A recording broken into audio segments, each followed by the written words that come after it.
بات ہے ایک جنگل کی، اور وہاں ایک کوا رہتا تھا. آپ جانتے ہیں نا کوے کا رنگ بڑا کالا سیاہ ہوتا ہے، مگر وہ بڑا خوش تھا، بہت انجوائے کر رہا تھا لائف کو. طرح طرح کے کھانے کھاتا اور رات ہوتی تو کسی بھی خوشبودار درخت پر جا کر رات بسر کرتا، انجوائے کر رہا تھا اپنی لائف کو. اچانک اس کی نظر ایک سفید کبوتر پر پڑی. وہ سوچنے لگا کہ میں کالا اور یہ سفید، یہ کتنا خوبصورت ہے، کتنا اچھا لگ رہا ہے، مجھ سے زیادہ خوش تو یہ ہوگا. اب اسی خیال میں وہ پریشان رہنے لگا اور اسے رات کو نیند بھی نہ آئے. ایک دن وہ کبوتر کے پاس پہنچا اور کہا کہ تم کتنے خوش نصیب ہو، تمہارا رنگ سفید ہے اور میں تو کالا ہوں، تم سے زیادہ خوش تو کوئی نہیں ہوگا. کبوتر نے کہا پہلے میں بھی یہی سمجھتا تھا، لیکن جب میں نے طوطے کو دیکھا تو میں حیران ہو گیا کہ طوطے کے تو دو رنگ ہیں، میرے پاس تو ایک ہی رنگ تھا. تو طوطا زیادہ خوش نصیب ہے، وہ زیادہ خوش ہے، وہ زیادہ لائف کو انجوائے کر رہا ہے. اب کوا کبوتر کو چھوڑ کر طوطے کے پاس پہنچ گیا. کہا طوطے تم تو زیادہ انجوائے کرتے ہوگے، کتنے خوش ہوگے کہ تمہارے پاس تو دو رنگ ہیں جسم پر، تمہاری باڈی بہت خوبصورت لگتی ہوگی.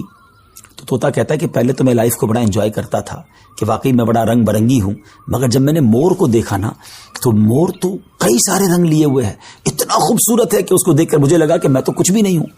اب کوا اڑتے اڑتے پہنچ گیا مور کے پاس. مور چڑیا گھر کے ایک پنجرے میں موجود تھا. پہلے تو وہ انتظار کرتا رہا کیونکہ بہت سارے لوگ مور کو دیکھنے آئے تھے. جب سارے لوگ دیکھ کر چلے گئے تو کوا مور کے پاس گیا کہ اے مور، ذرا یہ تو بتاؤ تم کتنے خوش ہو، کتنے رنگ ہیں تمہارے پاس، تم کتنے خوبصورت ہو. مور کہتا ہے پہلے تو میں یہی سمجھتا تھا کہ ہاں میں بہت خوبصورت ہوں، مگر پھر میں نے غور کیا کہ اسی خوبصورتی کی وجہ سے تو چڑیا گھر میں قید ہو گیا ہوں. روزانہ ہزاروں لوگ مجھے دیکھنے آتے ہیں مگر میں آزاد نہیں ہوں. اور پھر میں نے بڑا غور کیا کہ وہ کون سا پرندہ ہے جو چڑیا گھر میں قید نہیں ہے. تو مجھے سمجھ آئی کہ کوا ہی ایک پرندہ ایسا ہے جو چڑیا گھر میں قید نہیں ہوتا، اس کو کوئی قید نہیں کرتا. ناظرین، کوے نے جب یہ سنا تو اسے احساس ہوا کہ میں بھی اپنی جگہ پر واقعی خوش نصیب ہوں.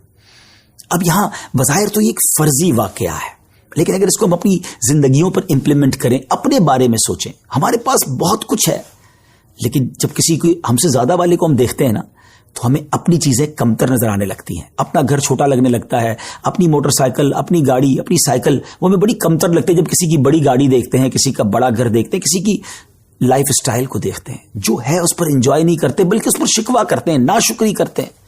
اس طرح زندگی نہیں گزرے گی. اگر آپ ہمیشہ اپنے سے آگے والوں کو دیکھتے رہیں گے تو آپ پریشان ہی رہیں گے. اگر آپ نے موازنہ کرنا ہی ہے، کمپیریزن کرنا ہی ہے، تو اپنے سے کمتر لوگوں کو دیکھیں نا.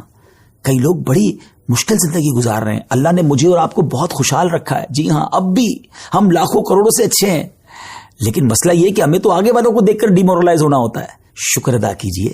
اور سبحان اللہ، میرے رب کا تو وعدہ بھی ہے نا قرآن میں، لَإِن شَكَرْتُمْ لَأَزِيدَنَّكُمْ، تم میرا شکر ادا کرو میں تمہیں اور دوں گا. تو جب آپ اللہ کا شکر ادا کر رہے ہوتے ہیں نا کہ یا اللہ تو نے مجھے کروڑوں سے اچھا بنایا، تو وہ اور عطا فرماتا ہے، آپ اور آگے بڑھتے ہیں. تو بہرحال یہ چھوٹی سی حکایت ہے، اللہ کرے اس سے سبق لیں، ناشکری چھوڑ دیں اور شکر ادا کرنے والے بن جائیں.